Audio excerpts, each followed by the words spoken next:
নমস্কাৰ সকলোকে মোৰ ফেচবুক পেজ সৰবজ্যোতি ভূঞাৰ ইউটিউব চেনেল সৰবজ্যোতি ভূঞালৈ স্বাগতম জনাইছোঁ। আৰু আজি এটা বিশেষ দিন, আজি এটা মাহেন্দ্ৰ ক্ষণ অসমবাসীৰ কাৰণে, কাৰণ আজি ৰাজ্যৰ ভিন্ন প্ৰান্তৰ লগতে ভাৰতবৰ্ষৰ বহু ব্যক্তি আজি অসমলৈ আহিব আৰু অসমত আজি দ্বিতীয়বাৰৰ কাৰণে মুখ্যমন্ত্ৰী ৰূপে শপত গ্ৰহণ কৰিব মামাই, অৰ্থাৎ ডক্টৰ হিমন্ত বিশ্ব শৰ্মা। আৰু ডক্টৰ হিমন্ত বিশ্ব শৰ্মাৰ আজি এটা নিক নেম, সেই নিক নেমটো হৈছে নিতুল, য'ত মাতৃয়ে আজি উল্লেখ কৰিছে তেখেতক ঘৰত নিতুল বুলি মাতে আৰু সমগ্ৰ ৰাজ্যতে এতিয়া চৰ্চা হৈ পৰিছে নিতুল। আজি নিতুলৰ শপত গ্ৰহণ অনুষ্ঠান আৰু তাত মাতৃ যাব আৰু মাতৃয়ে হিয়া ভৰা শুভেচ্ছা জ্ঞাপন কৰিছে পুত্ৰক। গতিকে এটা ভাল লগা সময় এই সময়খিনি। লগতে মামালৈ অশেষ ধন্যবাদ, তেখেতে দ্বিতীয়বাৰৰ কাৰণে মুখ্যমন্ত্ৰীৰ ৰূপে শপত গ্ৰহণ কৰিব আৰু এইদৰে অসমখনক ঈশ্বৰৰ নামত শপত লওঁ যে বিধিৰ দ্বাৰা স্থাপিত ভাৰতৰ সংবিধানৰ প্ৰতি মই প্ৰকৃত বিশ্বাস আৰু আনুগত্য পোষণ কৰিম। মই ভাৰতৰ সাৰ্বভৌমত্ব আৰু অখণ্ডতা অক্ষুণ্ণ ৰাখিম।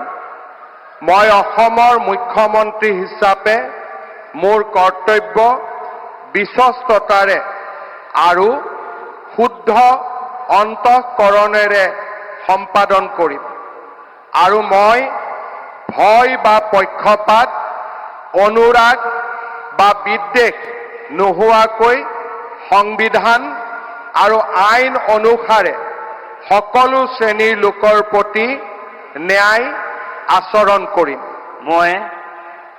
মই শ্ৰী হিমন্ত বিশ্ব শৰ্মা ঈশ্বৰৰ নামত শপত লওঁ যে মই অসমৰ মুখ্যমন্ত্ৰী হিচাপে মোৰ কৰ্তব্যৰ যথাযথ সম্পাদনৰ বাবে আৱশ্যক হোৱাৰ বাহিৰে মই এনে বিষয় যি অসমৰ মুখ্যমন্ত্ৰী হিচাপে মোৰ বিবেচনাৰ বাবে অনা হ'ব বা মোৰ জ্ঞাত হ'ব, তেনে বিষয় মই কোনো ব্যক্তি বা ব্যক্তিসকলৰ ওচৰত প্ৰত্যক্ষ বা পৰোক্ষভাৱে অৱগত বা প্ৰকাশ নকৰিম। মোৰ প্ৰাণত অসমীয়াই, মোৰ মনত ভাৰতীয়াই, মোৰ তেজত অসমীয়াই, মোৰ উশাহত ভাৰতীয়াই, ক্ষুদ্ৰ ক্ষুদ্ৰ মোৰ প্ৰতিটো খোজ, সূক্ষ্ম সূক্ষ্ম মোৰ প্ৰতিটো প্ৰয়াস, কেৱল মোৰ আইৰ বাবে বিন্দু বিন্দু জিলিকি উঠা এই কপালৰ ঘাম, ৰন্ধে ৰন্ধে বৈ থকা অন্তহীন স্বাভিমান, কেৱল মোৰ আইৰ বাবে।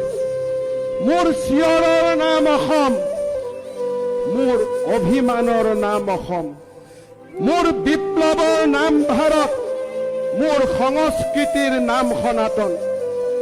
ভাগৰিব ধৰিও ভাগৰিব নোৱাৰো, হাৰিব ধৰিও হাৰিব নোৱাৰো।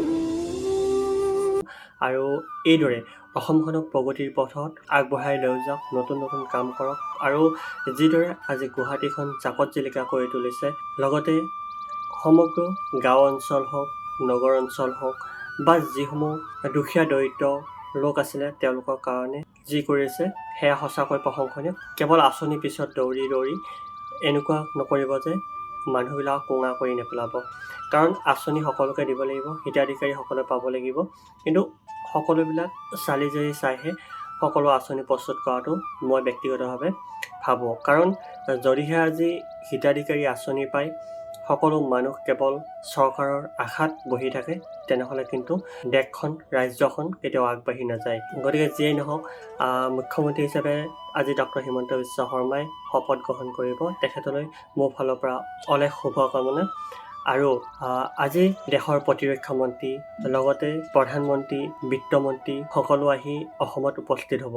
আৰু এইখিনিত এটা ভাল লগা কথা, সেয়া হৈছে ৰাজা আহমেদ আৰু দীপ আহমেদ। তেওঁলোকৰ হাতৰ পৰশত প্ৰাণ পাই উঠিছে মা কামাখ্যা দেৱালয়, বটদ্ৰৱা থান আৰু ৰংঘৰৰ আৰ্হিত সজোৱা হিমন্ত বিশ্ব শৰ্মাৰ শপত গ্ৰহণ অনুষ্ঠানৰ সেই বিশাল মঞ্চ। আৰু তাত প্ৰতিফলিত হৈছে অসমৰ সাতামপুৰুষীয়া কৃষ্টি সংস্কৃতি আৰু আধ্যাত্মিকতা। আৰু আজি অসমলৈ যিসকল ব্যক্তি আহিব তেওঁলোকে অসমখনক যিদৰে এ ফৰ আছাম বুলি অভিহিত কৰা হয় বা এ ফৰ আছাম বুলি ক'বলৈ ভাল পাওঁ, ঠিক সেইদৰে তেওঁলোকে আজি দেখিবলৈ পাব। গতিকে দীপ আহমেদ আৰু ৰাজা আহমেদলৈ বহুত বহুত শুভেচ্ছা থাকিলে। তেওঁলোকে খুব ধুনীয়াকৈ কামসমূহ কৰি গৈছে। এইদৰে অসমখনক তেওঁলোকে এটা পৰিচয় দিবলৈ চেষ্টা কৰিছে। গতিকে তেওঁলোকলৈ মোৰ ফালৰ পৰা বহুত বহুত ধন্যবাদ।